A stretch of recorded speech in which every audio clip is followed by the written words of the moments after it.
Irmãos, boa noite. Abram suas Bíblias na Epístola de Paulo aos Colossenses.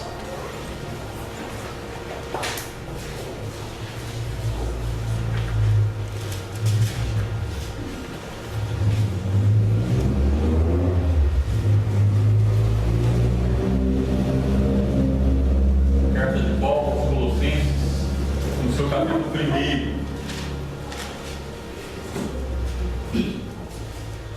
Esta manhã eu estive aqui com a minha família, minha esposa, Marina, nossa filha Luísa, e esta manhã nós começamos a estudar com os irmãos a carta de Paulo aos Colossenses.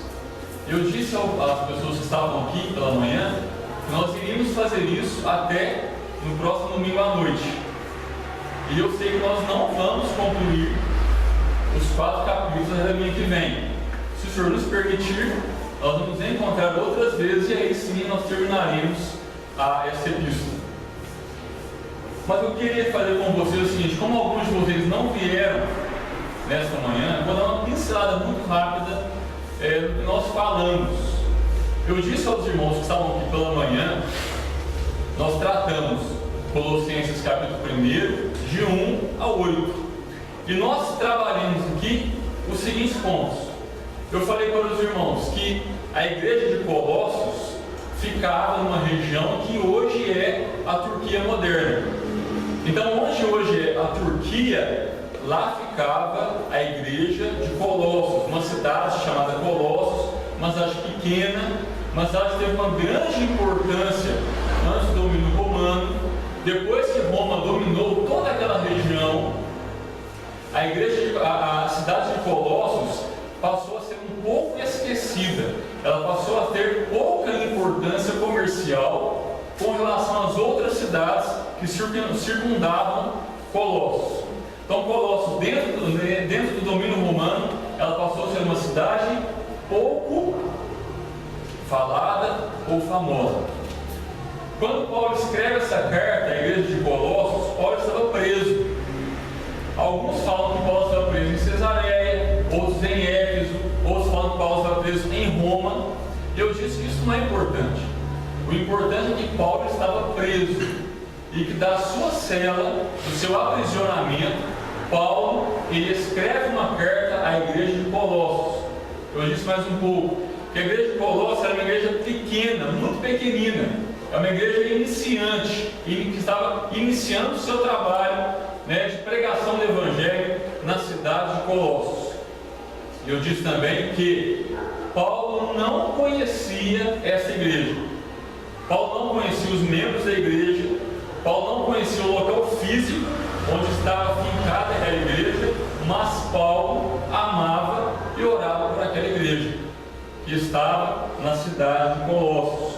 Por que é que Paulo estava preocupado com a igreja de Colossos?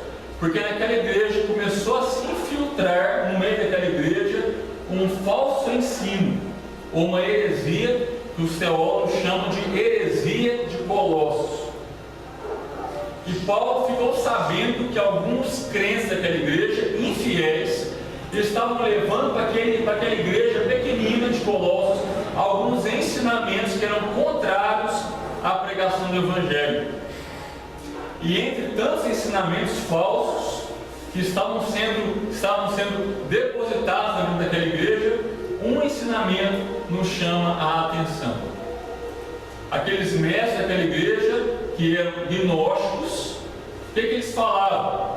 Eles falavam que eles tinham uma revelação dada por Deus a eles que os apóstolos não conheceram. Ou seja, tudo aquilo que os apóstolos caminharam por Jesus Cristo estavam pregando, aquilo não era o total, aquilo não era a única verdade a ser anunciada.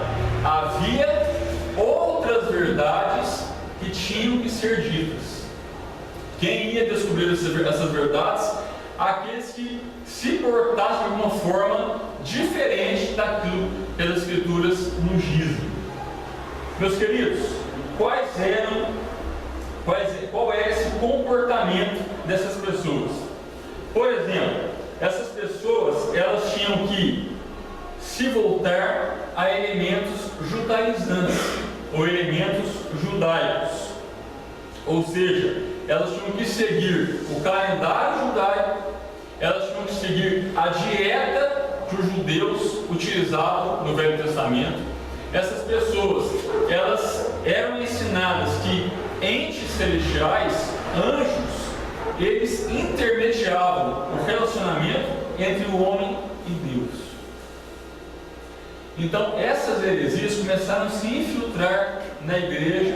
Por exemplo, era ensinado a eles que a circuncisão do Velho Testamento tinha que voltar a ser feita.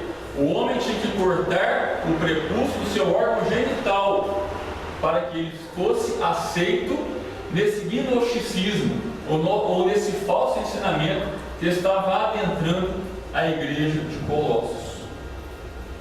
Para resumir, esses falsos mestres estavam dizendo que Jesus Cristo não é suficiente, Jesus Cristo não é supremo, a obra de Cristo não é a única obra que nos leva ao Deus Todo-Poderoso. Revelações estão por aí para serem descobertas e o conhecimento pleno nos levará à presença do Deus Todo-Poderoso. Estes são apenas alguns pontos que nós conversamos aqui pela manhã para eu introduzir o estudo da carta de Paulo à igreja de Colossos. Percebam que Paulo, ele se preocupa com qualquer igreja. Paulo não se preocupa com grandes igrejas. Paulo não se preocupa apenas com pequenas igrejas. Paulo se preocupa com todos aqueles que estão na iminência de serem levados por falsos ensinamentos. Sejam igrejas grandes, sejam grandes comunidades, sejam pequenas comunidades, não importa. Se essas comunidades estão sendo ameaçadas por heresias, Paulo vai e prega contrariamente a esses falsos ensinamentos ou contra essas heresias. E nós conversamos um pouco pela manhã do verso 1 até o verso 8.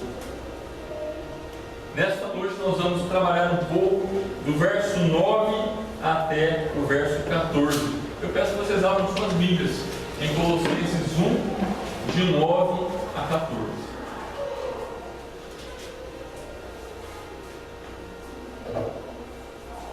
Porém, para que os irmãos que não vieram pela manhã não se sintam perdidos com relação à leitura da palavra, porque a leitura da palavra ela tem que ser lida no seu contexto, porque senão nós formamos pretextos. Então vou iniciar lendo o versículo 1 para os irmãos se inteirarem do que nós trabalhamos um pouquinho pela manhã. Paulo inicia assim, inspirado por Deus, para escrever: Paulo, apóstolo de Cristo Jesus, por vontade de Deus, e o irmão Timóteo, aos santos e fiéis irmãos em Cristo que se encontram em Colossos, graça e paz a vós outros da parte de Deus, nosso Pai. Damos sempre graças a Deus, Pai de nosso Senhor Jesus Cristo, quando oramos por vós. Desde que ouvimos da vossa fé em Cristo Jesus e do amor que tendes para com todos os santos, por causa da esperança que vos está preservada nos céus, da qual antes ouvistes pela palavra da verdade do Evangelho, que chegou até vós, como também em todo o mundo está produzindo fruto e crescendo.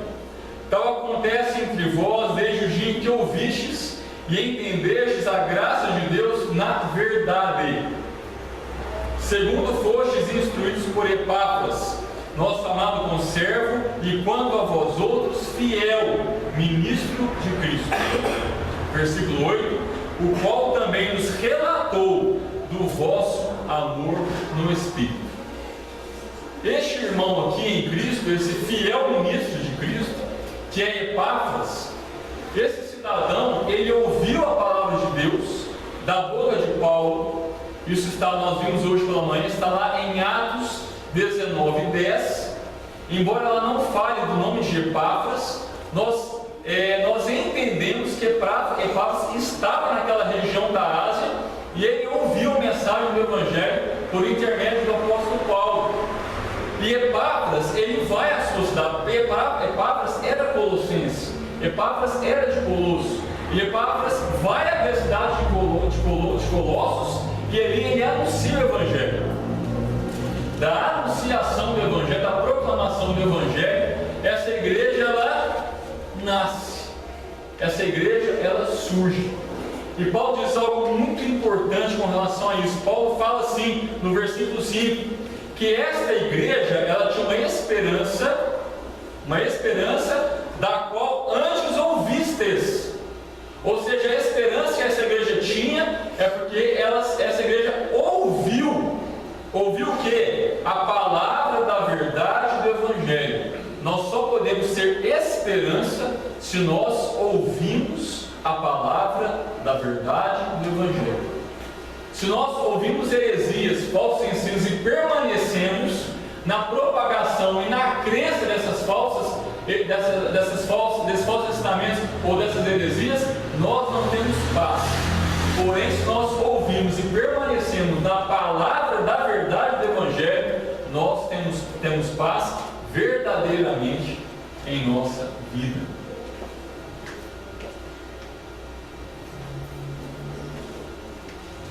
E Paulo aqui no verso 9, ele diz assim: por esta razão. Que razão?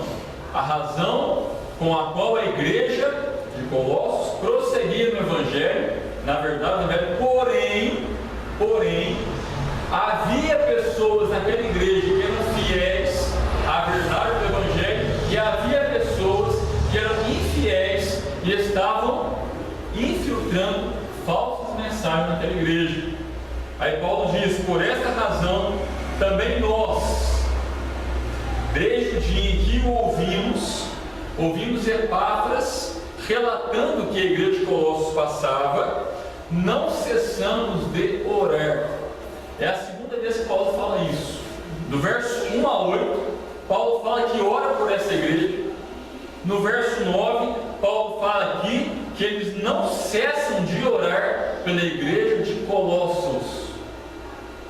Irmãos, vocês sabem o que quer dizer não cessar de orar?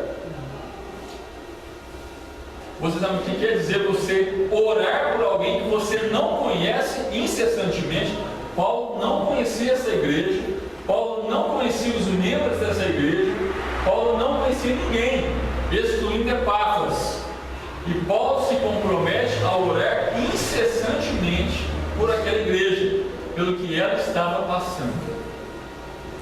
Irmãos, orar incessantemente por alguém é você lamentar pelo que essa pessoa está passando. É você chorar diante do Senhor pelo que aquela pessoa está passando. É você derramar lágrimas por aquilo que alguém está passando. E Paulo se preocupa tanto com essa igreja, porque Paulo acha tão perniciosa a mensagem inverídica que está sendo passada para aquela igreja, que Paulo começa a orar incessantemente para que Deus tenha misericórdia daquelas pessoas que congregavam ali. E olha só, Paulo ele ora incessantemente, sem cansar, incansavelmente, e ele pede algo a Deus. Nas suas orações incessantes, ele pede algo a Deus. O quê? Que é que aqueles colossenses transbordem de pleno conhecimento da sua vontade, da vontade de Deus, em toda a sabedoria e entendimento espiritual. Paulo ele se utiliza de um termo que os gnósticos utilizavam, que era o conhecimento, a gnose. Para que eu chegue a Deus é preciso que eu tenha um conhecimento especial que nem os apóstolos mostraram. E Paulo se utiliza desse termo, conhecimento, para dizer isso: Senhor, eu estou orando a Ti para que esses irmãos transbordem de pleno conhecimento. Porém, esse conhecimento não é um conhecimento falso que estava sendo passado para eles, mas sim é o conhecimento da verdade plena do Evangelho. E Paulo continua: a fim de viver de modo digno do Senhor, para o seu inteiro agrado, frutificando em toda boa obra e crescendo no pleno conhecimento de Deus. Irmãos, Paulo ele faz um pedido a Deus. Ele diz assim: Senhor, que os colossenses sejam cheios do conhecimento da vontade do Senhor. Eu acho que não existe oração mais benéfica do que essa. Nós orarmos uns para os outros pedindo ao Senhor que Ele nos encha, que Ele nos preencha do conhecimento da sua santa, bendita, poderosa, tremenda e verdadeira vontade. Quando nós oramos um pelo outro, este é o pedido mais sublime que nós podemos rogar ao Senhor. Senhor, que os nossos irmãos sejam cheios, sejam plenos do conhecimento da sua vontade. Porque fazer a vontade do Senhor é que nos torna felizes. Conhecer a vontade do Senhor é o maior conhecimento que nós podemos ter. Tudo que está relatado na palavra é suficiente. Tudo que a palavra nos traz é tremendamente verdadeiro e suficiente para a nossa vida. E Paulo continua: em sabedoria e em entendimento espiritual. Paulo pede conhecimento da vontade do Senhor em sabedoria e em entendimento espiritual. Por que Paulo pede isso? Por que Paulo pede sabedoria a Deus? Conhecimento da sua vontade e entendimento espiritual. Paulo pede para quê? O verso 10 responde: para que os colossenses vivam de modo digno do Senhor e em tudo possam agradá-lo. Viver de modo digno do Senhor é desejar ardentemente agradar a Deus em todas as coisas. Em todos os momentos que nós estamos caminhando na nossa vida, na nossa peregrinação, nós precisamos ter em mente que é necessário que nós agrademos ao Senhor. E agradar ao Senhor significa fazer a vontade dele, que é perfeita, é santa, é tremenda e traz paz ao nosso coração. Viver de modo digno do Senhor é honrar ao Senhor e glorificá-lo com a nossa vida. Rendendo-se à sua vontade, praticando boas obras e crescendo no conhecimento de Deus. Eu vou repetir. Quando nós vivemos de modo digno do Senhor, quando nós, com o nosso caminhar, nós desejamos agradar ao Senhor, reverenciar o Senhor, honrar o Senhor, nós nos rendemos à sua vontade. Nós dizemos em alto e bom som que nós não queremos andar com nossos próprios pés, dos nossos próprios pés, e verdadeira e sábia do Senhor. E quando nós nos rendemos à vontade do Senhor, nós praticamos boas obras. Percebam que a prática das boas obras é uma consequência da nossa rendição à vontade soberana do Senhor. As nossas boas obras por si somente, elas não nos levam a Deus. As nossas boas obras, os nossos atos de caridade, por si sós, não nos levam a Deus. Mas quando nós conhecemos a Deus por intermédio de Cristo Jesus, quando nós nos rendemos à vontade de Deus, nós consequentemente praticamos boas obras. Não para nos achegar a Deus, porque nós já estamos próximos a Ele, fazendo a sua vontade santa e perfeita, e crescendo no conhecimento de Deus.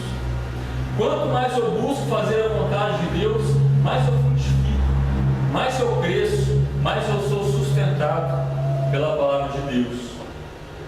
E aqui eu fiz o seguinte comentário para a prática cristã: quando eu me rendo à vontade de Deus, eu vivo o cristianismo. Viver cristianismo, meus irmãos, viver o cristianismo é nós simplesmente nos orientarmos pela palavra e seguirmos o que a palavra nos manda fazer ou nos ordena fazer. Para termos um viver cristão na sua prática, é necessário que nós tenhamos uma rendição à palavra do Evangelho, sigamos a palavra do Evangelho diariamente. é um viver cristão individual, mas também é um testemunho coletivo. E eu pergunto para os irmãos, como é que tem sido o seu andar solitário? Como é que tem sido o meu andar quando os outros não estão vendo?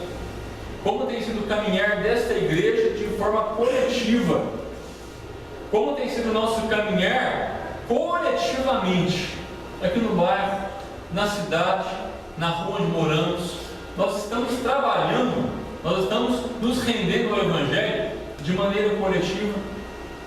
Nós estamos aprendendo e entendendo o que é ser um cristão na sua prática de modo coletivo. O verso 11 e o verso 12 nos dizem assim: quando nós vivemos de modo digno do Senhor, nós vivemos para o seu inteiro agrado, honrando a Deus. Quando nós vivemos de modo digno do Senhor e nós vivemos para o seu inteiro agrado, nós frutificamos em toda boa obra e, consequentemente, nós crescemos no pleno conhecimento de Deus. No verso 11, sendo fortalecidos, há uma continuidade aqui, com todo o poder. Somos fortalecidos com todo o poder, segundo a força da sua glória, em toda a perseverança e longanimidade, com alegria, dando graças ao Pai que vos fez idôneos à parte que vos cabe da herança dos santos na luz. E o que é que Paulo quer dizer com isso? Nos versos 11 e no verso 12, ele diz que nós estamos fortalecidos, nós conhecemos a palavra, nós andamos conforme a palavra, nós desejamos agradar a Deus, nós frutificamos e crescemos em boa obra, e nós caminhamos e vamos crescendo no pleno conhecimento de Deus, e somos assim fortalecidos. E o que quer dizer aqui fortalecidos? Quer dizer firmados. Nós continuamos a nossa peregrinação, a nossa caminhada firmados, fortalecidos no poder, ou seja, na força do Senhor. Quem nos fortalece, quem nos firma é o poder de Deus, é a força do Senhor. E nós vivemos não na teoria, mas na prática da palavra de Deus. Aqueles falsos mestres gnósticos, eles teorizavam demais, eles falavam muito de teoria, porém a prática deles era infundada. Eles não tinham onde se apegar na prática, porque a teoria era falha, a teoria era inverídica. Mas quando nós nos debruçamos na palavra de Deus e estamos firmes na verdade da palavra do Senhor, nós saímos da teoria e vamos para a prática, porque a palavra do Senhor, ela é prática, ela é vida, ela é dinâmica. A palavra do Senhor não é apenas teoria, nós temos que viver o que a palavra de Deus nos ensina.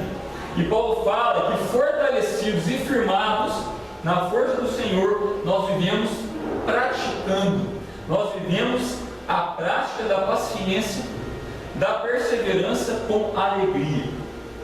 E o que é que Paulo diz aqui com paciência e com perseverança? Meus queridos, vocês entendem isso? Se Paulo estivesse dizendo algo apenas teórico, eu diria para vocês, isso aqui não tem como. Isso aqui é algo que é impossível de se cumprir.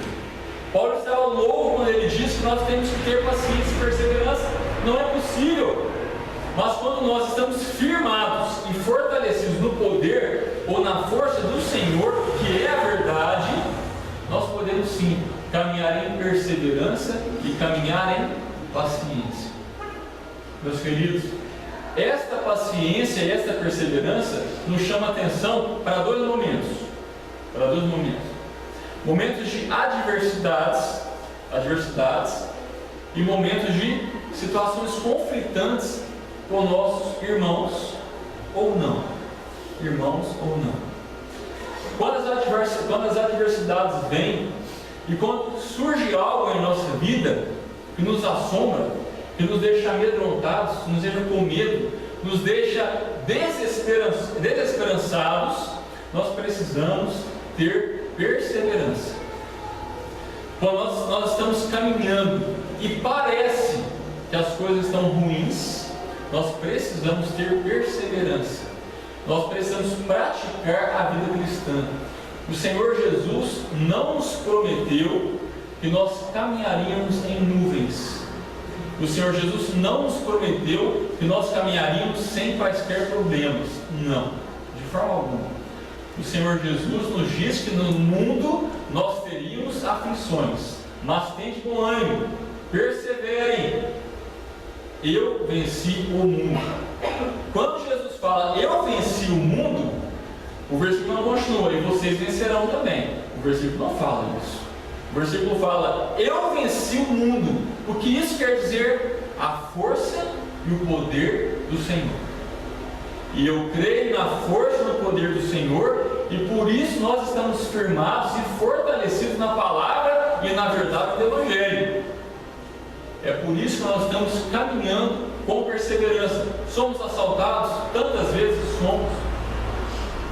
Somos criticados tantas vezes? Somos. Somos abandonados inúmeras vezes? Somos. Passamos dificuldades financeiras inúmeras vezes? Passamos. Não sabemos lidar com uma série de situações? Não sabemos. Enfiamos os pés pelas mãos inúmeras vezes? Enfiamos. Não sabemos lidar com situações dramáticas da vida? Não sabemos. Não sabemos lidar com a morte? Não sabemos. Não sabemos lidar com leitos hospitalares? Não. Não sabemos lidar com uma série de coisas com as quais nós não estamos acostumados. E quando nos sobrevém, nós ficamos assustados. Aqueles que estão firmados na palavra do Senhor podem ser assaltados por uma série de adversidades. Mas precisam entender que a palavra do Senhor nos firma, nos fortalece e nos mantém em pé, mesmo que nós caiamos. Mesmo que nós caiamos. E essa paciência, ela diz respeito àquelas pessoas que estão ao nosso redor, e estão conosco e estão contra nós, inúmeras vezes. Às vezes nós não sabemos que as pessoas estão contra nós, mas elas estão. É preciso paciência. É preciso paciência. A igreja precisa viver a prática do Evangelho em toda e qualquer situação. A igreja não é chamada para viver mil amores. A igreja é chamada para viver, mesmo em situações de conflito, aquilo que o Evangelho nos manda fazer. Eu pergunto para vocês estão preparados para viver os conflitos? Vocês estão preparados para amar aqueles que são conflituosos e combativos contra vocês? Eu estou preparado para lidar com pessoas combativas, bélicas, que guerreiam o tempo todo? Será que eu tenho feito isso? E não tenho pedido perdão a Deus por estar combatendo contra meus irmãos? A palavra de Deus é tão real, é tão bendita, é tão sublime, que nós podemos viver só com ela. Só com ela. A palavra de Deus é una, a palavra de Deus é íntegra, a palavra de Deus é inteira, e a palavra de Deus me fala, Marcelo, você pode caminhar e crer em tudo que aqui está, porque isso é a palavra de Deus, isso é força de Deus, isso é poder de Deus para aqueles que caminham firmados na palavra da verdade e do Evangelho. E muitos de Colossos caminhavam assim, embora houvesse irmãos que caminhavam na sua infidelidade, aceitando e abraçando falsas mensagens hereges, havia naquela comunidade irmãos fiéis. Paulo fala isso no começo da carta. Irmãos fiéis à mensagem verdadeira da palavra. Mas Paulo continua. Paulo ele diz que ele está agradecido a Deus. Agradecido a Deus. Por que Paulo está agradecido a Deus? Nos versos 11 e 12. Porque Deus transforma pessoas, embora pecadoras, transforma pessoas em Cristo Jesus em pessoas idôneas, dignas, para participar da herança dos santos na luz. Paulo agradece a Deus porque em Cristo Jesus, Deus transforma pessoas. Um dia, pessoas pecadoras, que não queriam saber da verdade do Evangelho, essas pessoas são resgatadas do poder das trevas, são transformadas em pessoas, embora ainda pecadoras, porém dignas, idôneas, justificadas para participar da herança dos santos na luz. E o que é que quer dizer herança dos santos na luz? Nós somos chamados por Deus em Cristo Jesus para sermos pessoas dignas, pessoas idôneas, que participarão.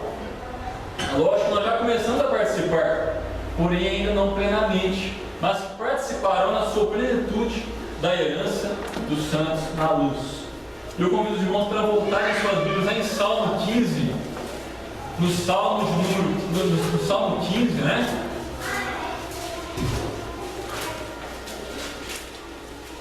No Salmo 15, e aí o salmista ele diz assim, inspirado por Deus: quem, Senhor, habitará no teu tabernáculo? Quem há de morar no teu santo monte? O que vive com integridade e pratica justiça, e de coração fala a verdade. O que não difama com sua língua, não faz mal ao próximo, nem lança injúria contra o seu vizinho.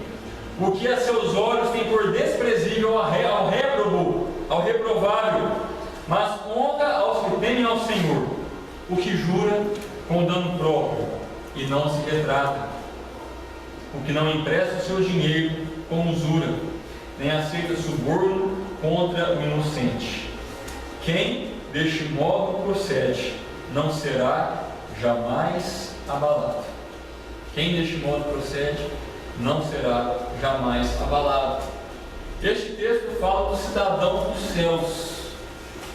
Quem é o cidadão dos céus? Aquela pessoa, aquele crente fiel a Jesus Cristo, que é herdeiro dos santos na luz.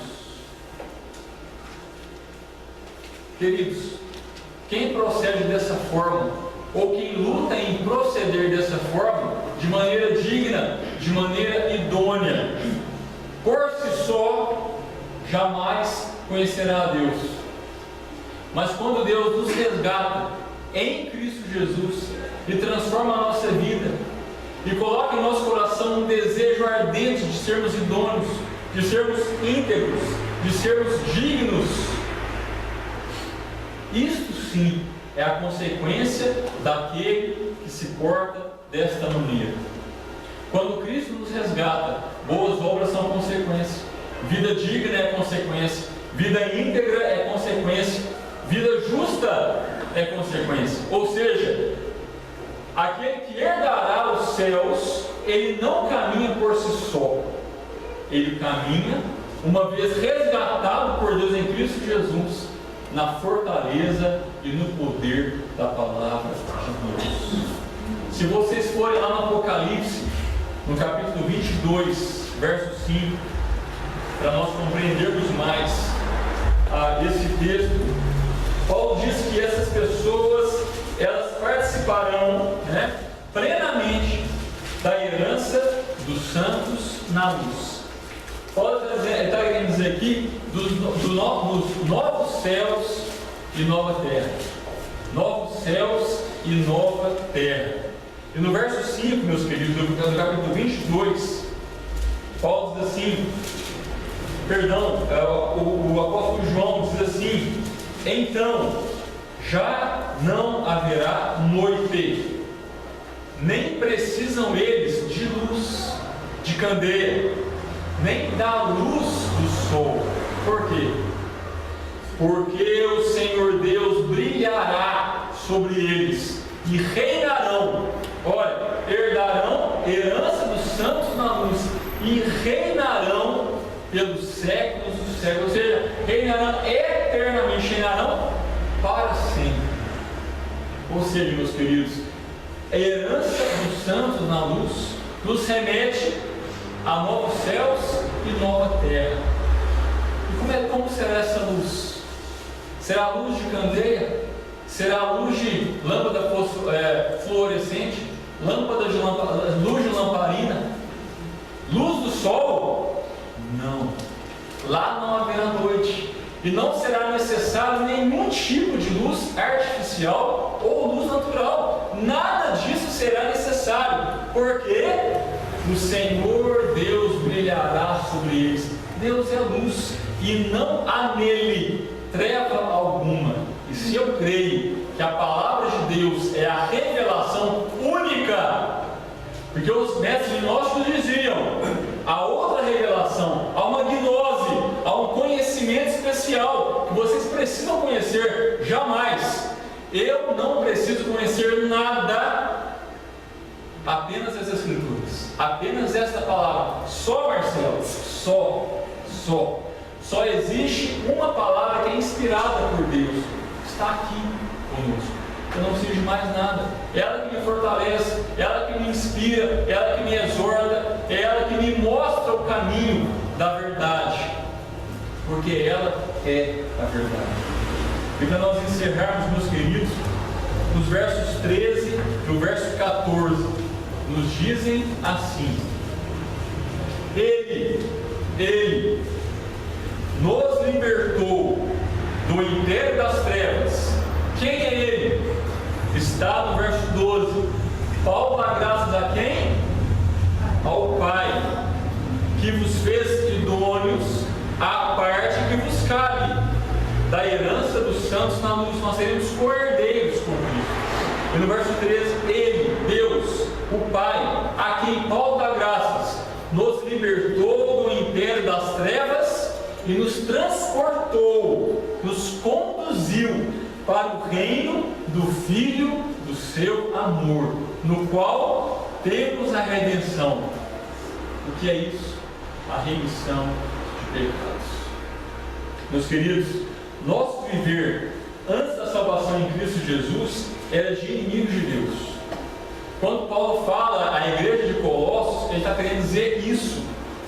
Meus queridos, antes de vocês ouvirem a palavra de Deus, antes de Epáfras pregar a palavra de Deus a vocês, antes de Epáfras ser o anunciador, o proclamador da palavra de Deus a vocês, vocês eram inimigos da cruz de Cristo, vocês eram inimigos de Deus, vocês estavam condenados a passar a eternidade conscientemente no inferno. Esse Paulo fala para Colossos e fala para nós hoje. O nosso viver antes do resgate e amigos do pecado, mas Deus, em sua infinita graça, amor, misericórdia, beneplácito, bondade, nos resgata do domínio das trevas e das forças malignas. Deus nos resgata de Satanás, Deus nos resgata dos demônios, Deus nos resgata das trevas em Cristo Jesus, e Ele nos transporta, Ele nos conduz para o reino do Filho do seu amor, para o reino do seu Filho amado. E Jesus Cristo é o Filho amado de Deus. Voltem, por favor, no Evangelho de Jesus segundo Lucas, no capítulo 3, verso 22. Evangelho de Jesus segundo Lucas, no capítulo 3, verso 22. Vamos ler o 21 também. Lucas, inspirado por Deus, nos diz assim: E aconteceu que, ao ser todo o povo batizado, o batismo de arrependimento que João pregava e anunciava, também o foi Jesus. E estando ele a orar, Jesus, o céu se abriu. Verso 22. E o Espírito Santo desceu sobre Cristo em forma corpórea como pomba. E ouviu-se uma voz do céu: Tu és o meu Filho amado, em ti me comprazo. Tu és o meu Filho amado, em ti eu tenho grande prazer. Tu és o meu Filho amado, em ti eu tenho grande alegria. Tu és meu Filho amado, em ti eu tenho grande prazer. grande contentamento, grande satisfação. E Deus fala isso para o Deus Filho encarnado, que é Jesus Cristo. E Deus, no seu imenso amor e misericórdia, Ele nos transporta. Um dia homens pecadores, mulheres vis, pecadoras, Deus nos transporta em Cristo Jesus para o reino do Filho do seu amor, para o reino do seu Filho amado. E qual é a consequência dessa condução da antiga vida para uma nova vida em Cristo Jesus? Redenção. Redenção. Redenção. Através do quê? Através do derramamento do sangue de Jesus. Meus queridos, não existe maior conhecimento que esse. Tudo que Cristo nos ensinou, tudo que Cristo passou aos apóstolos, Cristo abriu o conhecimento aos apóstolos. E é isso que Ele faz conosco também. Cristo não deixou nada escondido de ninguém. Cristo, Ele se revelou aos apóstolos, Ele se revela hoje a nós. Nós estamos vendo isso. E eu estou dizendo para vocês isso, que em Cristo Jesus nós temos a redenção. E a redenção é através do derramamento do sangue do Cordeiro. Quando o Cordeiro derrama o seu sangue, quando o Cordeiro perfeito derramou o seu sangue, verteu o seu sangue na cruz do Calvário, quando Cristo fez isso na cruz do Calvário, Ele nos redimiu, Ele nos resgatou, Ele nos perdoou, Ele nos transformou, Ele nos transportou do império das trevas para o reino da luz que está em Deus. Paulo aqui no verso 14, ele conclui o verso 14 dizendo isso, dizendo que em Cristo, no Filho amado de Deus, nós temos redenção. E essa redenção, ela está no sangue de Jesus, no reconhecimento que a salvação somente traz, somente tem aquele que reconhece em seu coração que Cristo verteu seu sangue para nos salvar. Percebam, meus queridos, que Epáfras já havia dito isso aos Colossenses. Quando Paulo fala no verso 5 que a palavra da verdade do Evangelho já havia sido dita aos Colossenses, Paulo aqui nesses versos, ele está querendo deixar bem claro aqueles falsos mestres que não havia conhecimento maior do que a redenção em Cristo Jesus.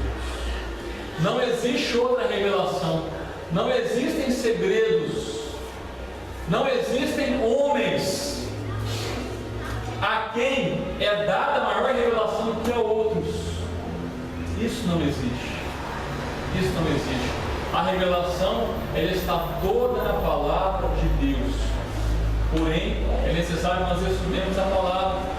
É necessário que nós nos debrucemos sobre a palavra para compreendermos a revelação do Evangelho. Meus queridos irmãos, na semana que vem, se Deus assim nos permitir, nós vamos trabalhar pela manhã do verso 15 até o verso 23. Eu peço que vocês leiam esses versículos em casa, porque são versículos que Paulo começa a demonstrar aos Colossenses que Cristo é supremo e que a obra de Cristo é suficiente para a salvação de todo aquele que crê.